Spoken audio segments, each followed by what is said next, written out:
Welcome to Shooby Dooby Doo Up, a festive edition where we talk about 5 songs that never ever made the top 10. I'm Andy Robinson. I'm James Cook. And as we mentioned, James, these are discussions we have had in the past about songs that weirdly never got to pinnacle of the charts. In some cases, weirdly. In some cases, when you hear the song, you go, yeah, that sounds about right. It's Christmas time. We believe in recycling at Christmas, but, you know, there's always some great stuff in our Patreon episodes, isn't there? Yeah, we're really proud of it. We want more people to hear it, so we're putting out these little tasters, and if that is enticing you to join, go to patreon.com/ShoobyPodcast and sign up and help support the podcast. As always, you can listen to these songs in our Spotify and YouTube playlists. I always like to give you a push towards them. Not only does it make what me and James are prattling on about clearer, some great songs that you'd never expect.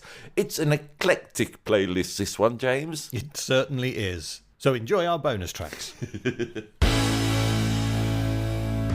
Losing My Religion, yes. It was up 7 places to number 19, which is as high as it ever gets in the charts. By R.E.M. Yes. Let's say that for people who don't know. Like I say, I felt this song, I would have thought it was been a number 2 at least. The amount it gets played all the time, everywhere. All the bleeding time everywhere. But like mainstream pop music stations still play it. Yeah. All the time. Yeah. And this is R.E.M., who until this point was sort of a American indie college rock band. Yeah. A very successful one. Yeah. And then this song just made them go massive. And yet, as I keep saying, only 19. No, 19. And yet, Paul Hardcastle might have said. It must have tested incredibly well in radio groups for them to keep playing it. They must have played it to loads of people and they've gone, oh yeah, that's all right. And that's kept it on the playlist. All right, it made me think this week. I happened to be watching a BBC show called 40 Songs this week that they put out, which is just loads of old clips. Not really tied together. They're just saying, here's 40 performances we've had in our vaults.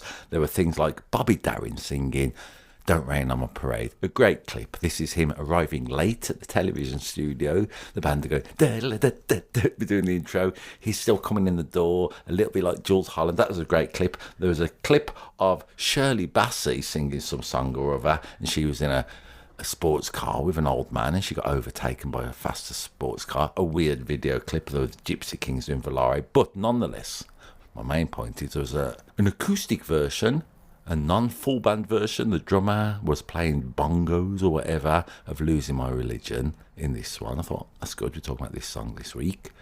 And it made me think, this song's dreary. If you really think about it. As I mentioned with Mikey from Nomad earlier on, he said, to be too bad to rhyme is not a merit. Remember? Mm-hmm. All that time ago? Now, R.E.M. don't really stick with rhyming in this song. It's all little bits of melody, hither and thither, all classics because you've heard it so much. Yes, I'm going to say there's a lack of discipline to the writing, but obviously it's much loved.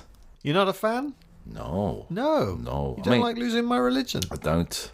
Like I say, I'm dragging us back to the ultimate futility of this podcast. Here we are, talking about records as well loved, and everybody knows, and I'm just going, I don't really like it. But, you know, we are where we are, as they say. Sacrilege. But it also made me think, on this clip, they showed an old Hall & Oates clip, yeah? Yeah. Of them singing She's Daryl Gone. Hall and John Oates. That's important. Yep. From an old the first one we ever put out, I think, isn't it? Yeah. You point out that Hall & Oates don't like to be called that. No. They insist on their full names. Daryl Hall and John Oates. Daryl Hall and John Oates. So anyway, Daryl Hall and John Oates, there was a clip from them singing some song, She's Gone, as I mentioned, and in the little clips it puts up the text, it said, despite never having a hit in the top 10, Old Grey Whistle Test committed a whole programme to Hall and Oates, Daryl Hall and John Oates, my apologies.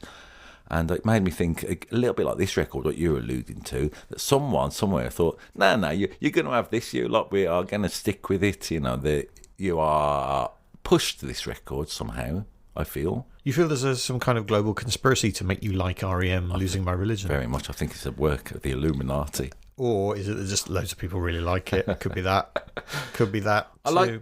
I like the whole sentiment of it, I have to say. The notion of that's me in the spotlight, I'm losing my religion. And also in the little text that came up, I thought that was a song essentially about him, let's call it a lack of faith in God. He was saying it's a song of obsession, and he related it to the Police song, Every Breath You Take. Yeah, apparently it's inspired by that. Losing my religion is a phrase from sort of the Deep South. R.E.M. are from Athens, Georgia. Losing my religion in the Deep South means kind of losing your temper or sort of feeling frustrated. Okay. Oh, I was losing my religion. It means that. It doesn't necessarily mean losing your faith in a higher being. Which is a shame when I learned that, because it made me like the song even less. I thought that was one of the strengths of the song. It was about, let's call it, a lack of faith, yet not so much. Well, it sort of is. It's a song about unrequited love. I don't get that at all unless it's in a little bit of text on top of the pops. Michael Stipe said, what I was pulling from was being the shy wallflower who hangs back at the party or at the dance and doesn't go up to the person that you're madly in love with and say, I've kind of got a crush on you, how do you feel about me? That's what he says it's about. That's me in the corner. The original lyric was, that's me in the corner, that's me in the kitchen. Losing my religion in the kitchen? Losing my religion. He's itching in the kitchen and he's losing his religion. He says it's about how there's this whole relationship that's happening only in the person's mind, and he doesn't know whether he said too much or hasn't said enough. Like I say, I feel I know every line of this song, despite my indifference to it. Every waking hour? Absolutely. Nice. Oh, okay. You don't like it. All right, fair enough. I mean, do you know who does like it? The Grammy Awards. Okay. It won 2. The MTV VMAs. It won 6. Over 1 billion views on YouTube. I'm just proving that you're wrong, Andy. I am wrong. I'm out of touch once again with the taste of the public. One of the things with REM is when I was watching them again, I have got a notion of the guitar player or maybe he plays mandolin. On this, yeah. Peter Buck. Yeah. Yeah. What do you think about when you see Peter Buck? He looks like a big sort of dopey Afghan hound, I think. All right then. So he's got that sort of, let's call it, non-threatening appearance about him, and yet he got thrown off an aeroplane for throwing yogurt around. I always think of that when I see REM, despite their mysticism. And they're like, hey, I think you're a spoiled little rock star brat who chucks a load of yogurt because you don't get your way in with. Yogurt is absolutely the thing that REM would throw about. It's only yogurt because they didn't have any granola to throw around. Yeah, all right. Losing his muesli. I can't believe you don't like this song with no chorus with the mandolin in it. I think sometimes, James, we praise on this podcast, don't we? We praise, let's call it catchiness, don't we? And the notion of a top 10 single beat. Then this song isn't that. I'll give it that. It is a nebulous song. I think I overuse the word nebulous sometimes, but it's strange, isn't it? The rhyming scheme, the melody is not repetitive. REM prided themselves on being a bit alternative. It is an alternative hit, isn't it? This is the spirit of it. It's got hooks, though. Loads of hooks. Ding, ding, ding, ding, ding. That's me in the corner. I know. Oh, no, I've said too much. All these things, they're catchy. I've got a Muller light. I like to fling it around. Yeah, I mean, I know of an older man, James, who loves this record, and his introduction to it was, do you remember at some point, through the mists of time, there was a Radio 2 promotional campaign, and they showed Russell Brand picking up a mandolin in a hallway, playing the riff to this, and it's basically, yeah. I mean, it seems where he is now, wherever that may be at time of recording, it seems a long way from him popularising this REM song to, let's call it, The Older Gentleman. I mean, he's found a religion now. He has found a religion. Apparently. Do you like this record? Yeah, I think it's amazing. Okay, cool. Sorry, I love REM. You don't have to apologise. I'm delighted one of us is being optimistic. I mean, they don't get a free pass. Some of the stuff they've done is a bit shit. But particularly this era, REM. I bought Out of Time because this song was on it, I remember. I bought, also had Shiny Happy People on it. Yeah. These are the hits, I suppose. Near Wild Heaven, Radio Song.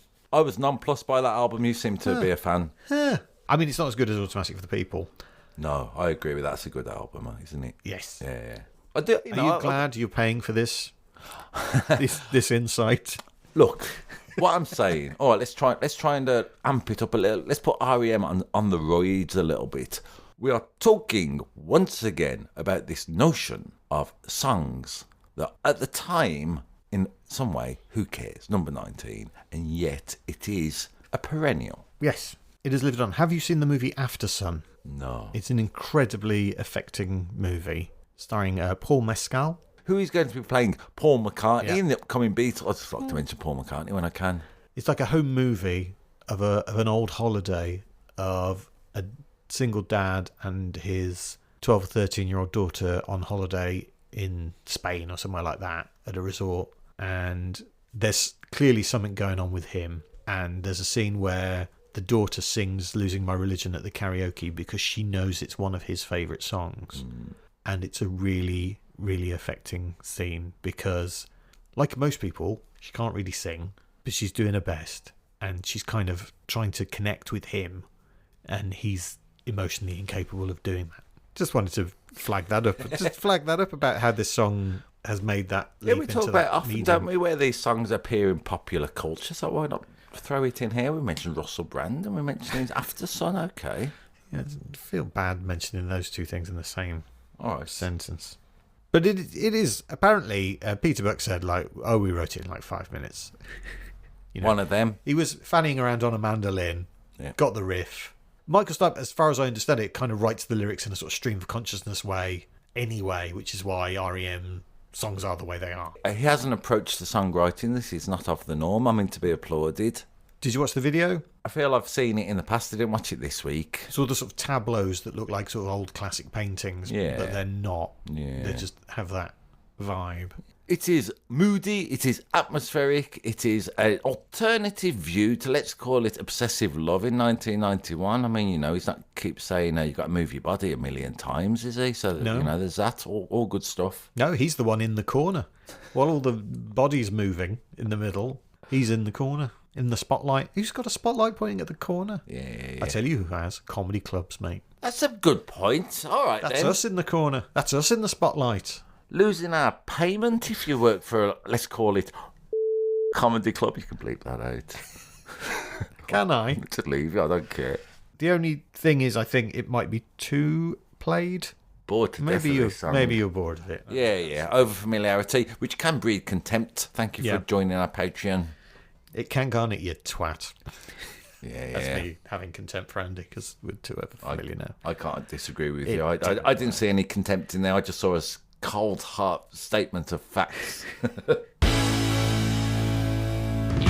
Down 3 to number 34. It's the Boll Weevil song by Brooke Benton. Brooke Benton with his beautiful, unique voice, I'm going to say. His voice is full of personality. Isn't it? It's so charismatic. How can a singing voice be that charismatic?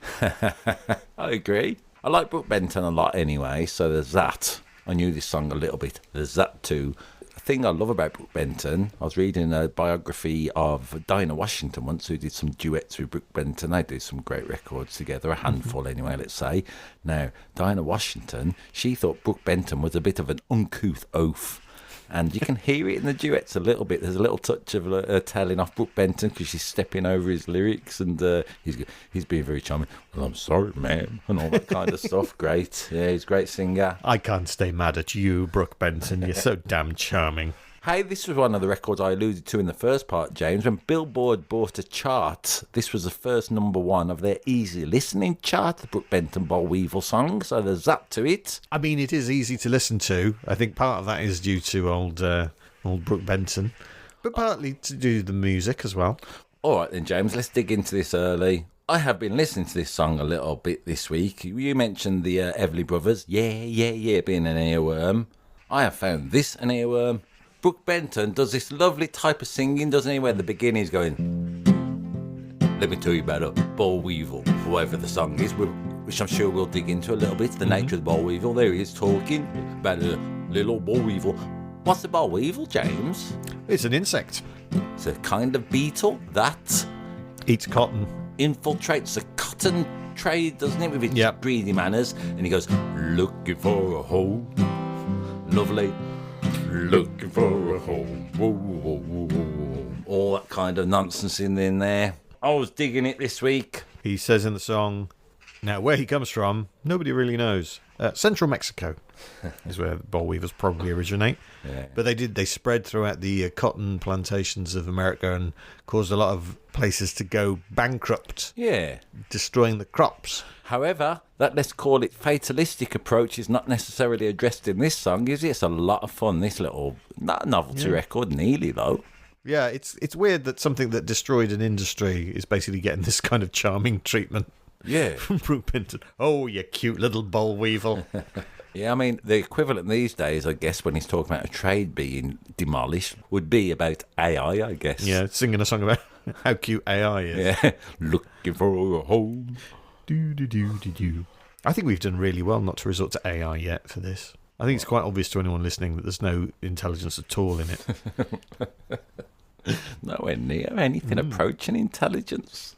A bit like he claims for the Boll Weevil, the origin of this song is a little bit uncertain. Go on. It might date back to 1908, when Charlie Patton wrote Mississippi Boll Weevil Blues. Okay. Yes, and he made a recording of that in 1929 as The Masked Marvel. Ma Rainey and Bessie Smith also released songs called Boll Weevil Blues in the 20s. Leadbelly recorded many versions of a song called Boll Weevil Blues between 1935 and 1949. This is not really a blues song, though, is it?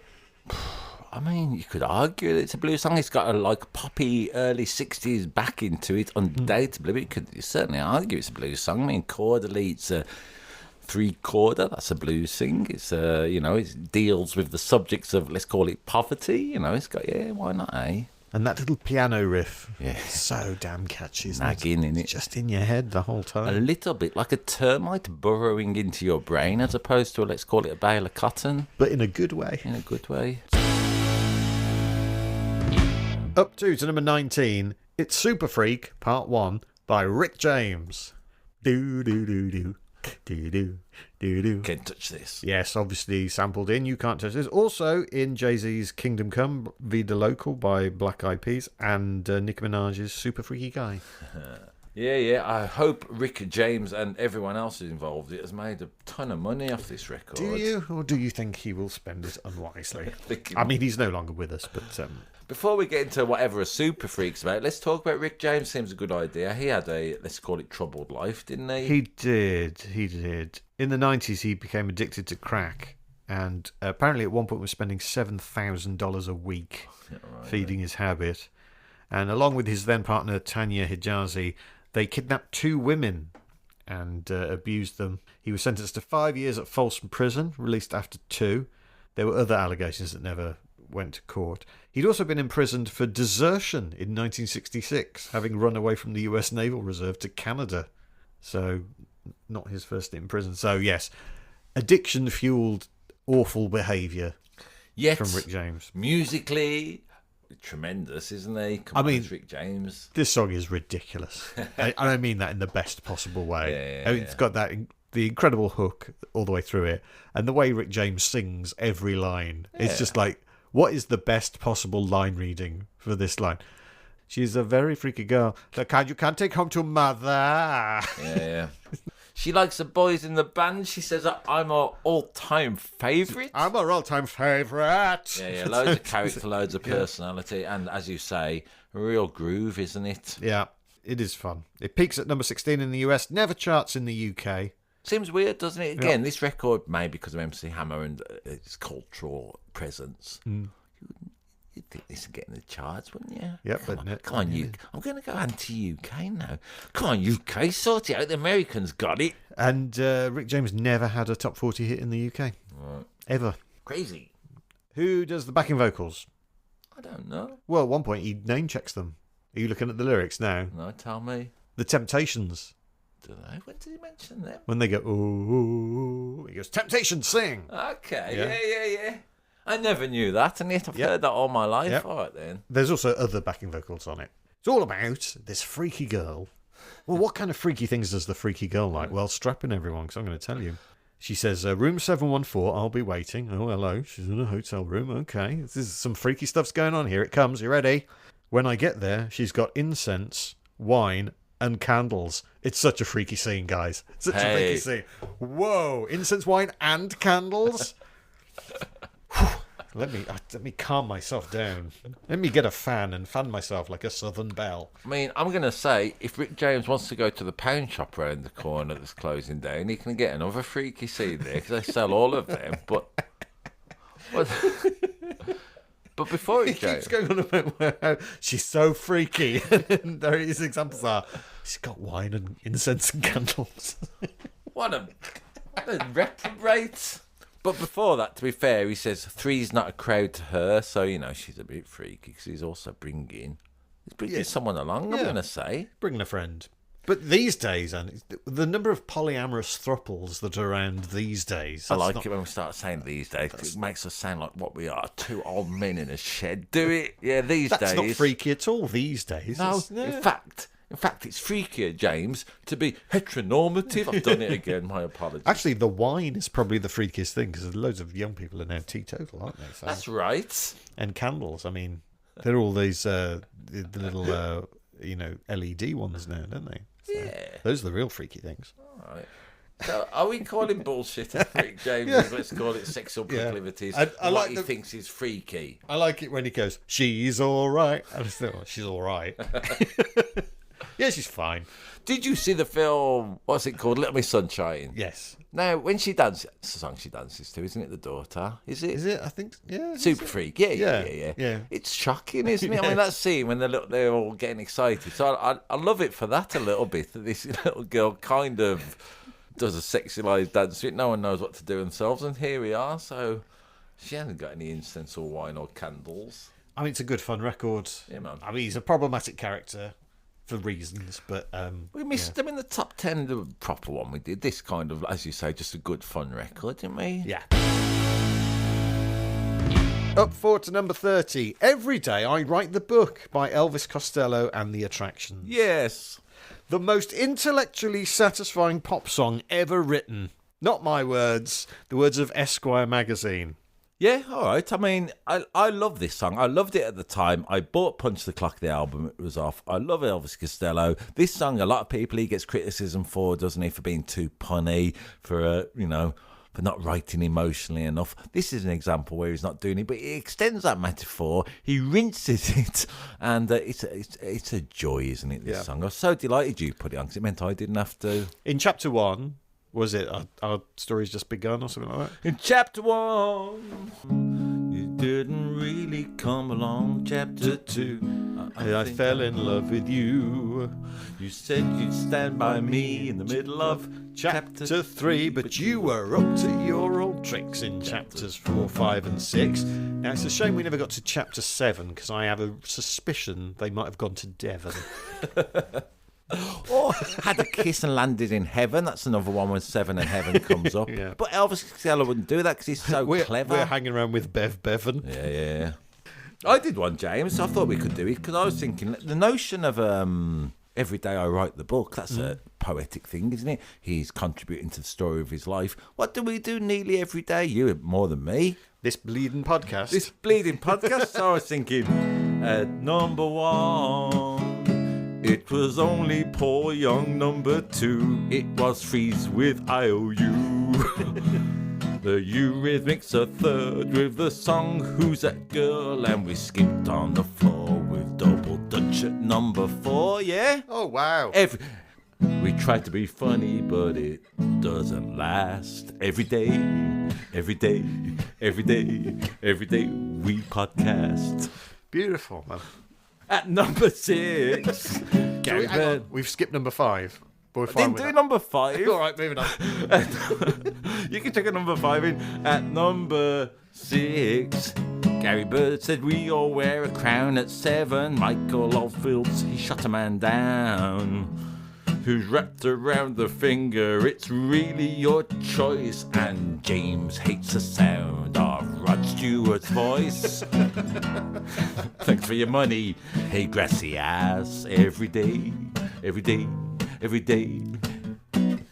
Did that. Brilliant. Put that out as a single.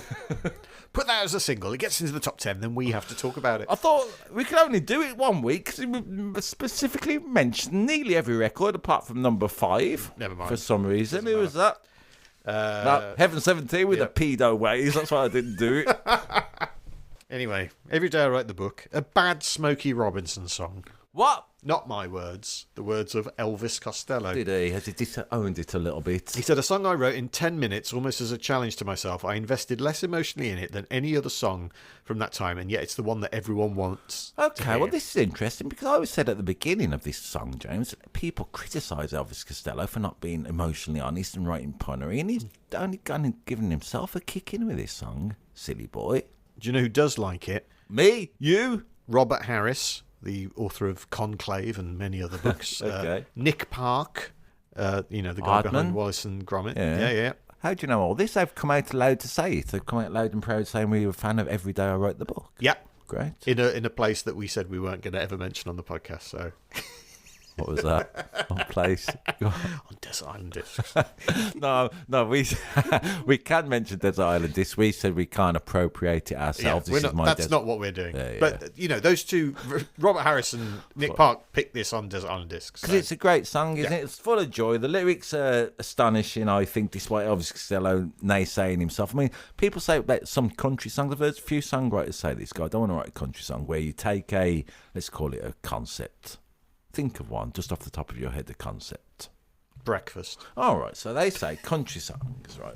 They would extend the metaphor of breakfast. I get up very early and life's not all a bowl of cornflakes and all that. Now, I don't mind that style of songwriting if it's done with the skill and panache of this, because I think there's so much joy in it.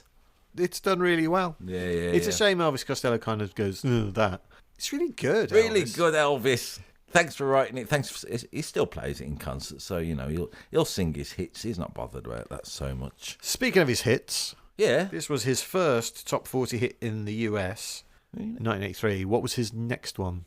Would it be, knowing him the way I don't, I'm guessing it wouldn't be one of his great songs. It'd be another cover version. No, Oh, one of his songs, but it's 6 years later in 1989. That'd be around the time of Spike. So Veronica. It is Veronica. Woo, woo, woo. Million Pounds to Me, written with Paul McCartney. Elvis Costello has only had 3 UK top 10 hits. Yeah. Go on then.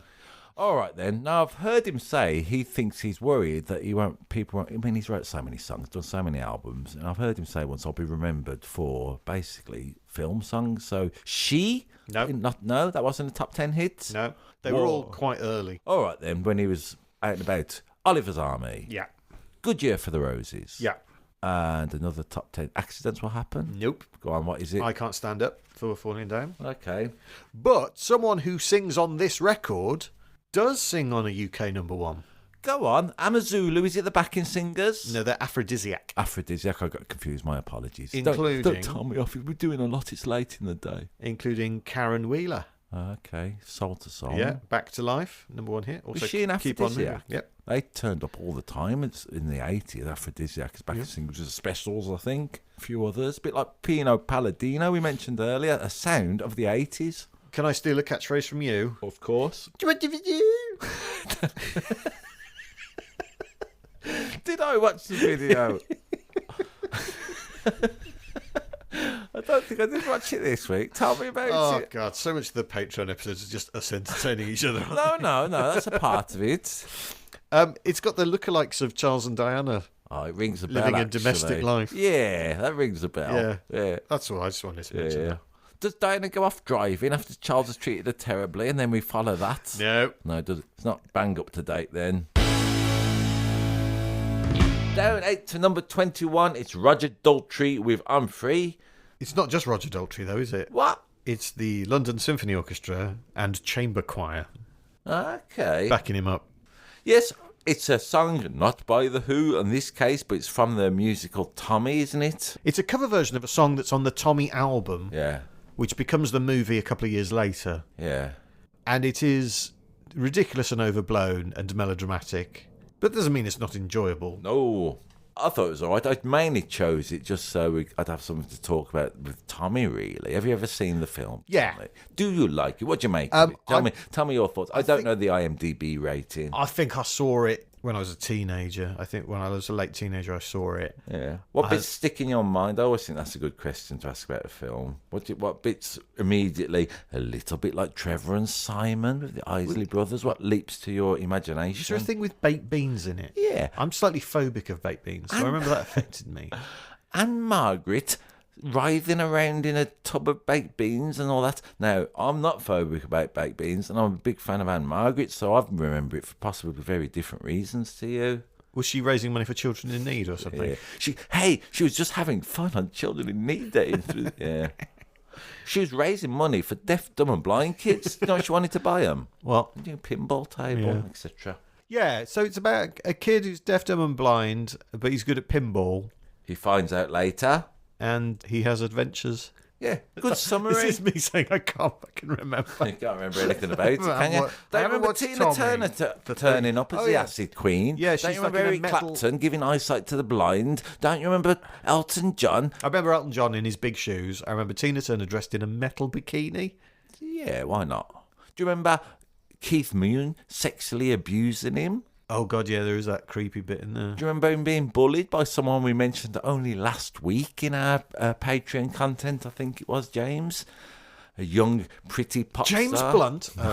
No, Paul Nicholas. Oh, Paul Nicholas. He has some terrible ways with Tommy. Terrible life Tommy leads. We should maybe do a benefit for people who've been deaf, dumb and blind but are good at pinball. We need to do a benefit for ourselves first, really, but okay. Yeah. What had debuted earlier in 1973 that is tangentially connected to this song? A debut? What had debuted? I don't know. On British television. Go on. In early 1973. Reggie Perrin? Now, Are You Being Served? So you say Roger Daltrey was inspired by the works of John Inman? I think maybe on the back of the success of that catchphrase, they went, let's re-release the song I'm Free. Let's cash in on Inman. Yeah. I'd like Roger Daltrey if he's there raging away as he does, going, I told you what it takes to reach the highest high, you'd say laughing simple. And then all of a sudden going, I'm free. Be appealing. Yeah, all right then. John Inman gets to number 39 in 1975 with a song called Are You Being Served, Sir? We're talking about the 70s nature, aren't we? Why not bring in all the cultural references? Yeah, right. I'm free. Yeah, I mean, I don't particularly like Tommy, but it certainly made an impression on me as a young boy. And, it was just a record to pick. And I'm thinking maybe James will bring in some John Inman stuff. I'm more interested in some ways. Hey, I'm Free by Roger Daltrey. It's great. It's from an established rock opera, Tommy. Listen to it on our Spotify playlist. We're delighted. Now let's get on to the other things. When you mentioned in that main body that you did the big talent show, yeah, I want to know more about that now, James. I want to know your physical experience. My physical experience. I want to know what it was like to audition. I was physically there. Can you remember? Go on, tell me more. Tell us more about it. I'm interested. I was a student in London at the time. I was doing open mic nights sporadically in and around the city. Someone had seen me do a gig that had went well, and they asked me to go on to this night where they were going to try people out for the show. Yeah. It was at a Screaming Blue Murder venue, I think. There were like 10 of us on. There was a very young Ben Norris comparing. Good old Ben Norris, hilarious. Yeah. I was on... This is the audition? Sort of, but it was run like a club night. Okay. I was on either last or last but one, which was a bit of a... can be a good thing to be. Yeah. So the audience were all nicely warmed up. And I remember I'd done a pretty good bit of crowd work early on based on something that had happened earlier in the night. Yeah. And it made me think of a joke, and no one else had done the joke. So I went. Always good. Shows you're alive and present, and a little bit like Roger Daltrey, you were free. Yeah, and that got me in a good frame of mind, and then I just had a good gig. Yeah, the wind was behind you. Yeah, and I was 19 as well, so I think that was on my side. Yeah. And then they said... Unlike when Paul Hardcastle mentioned, I just feel we have to drag it to pop music now and again, James. And then they... and that and my terrible ADHD. And then they offered me the gig. And tell me about the recording on the television, because best laid plans can go weird when you're in front of the cameras. I think. It went fine. I thought I'd done well. Yeah. And it'd be a bit like when you do Masked Singer sometimes and talk about...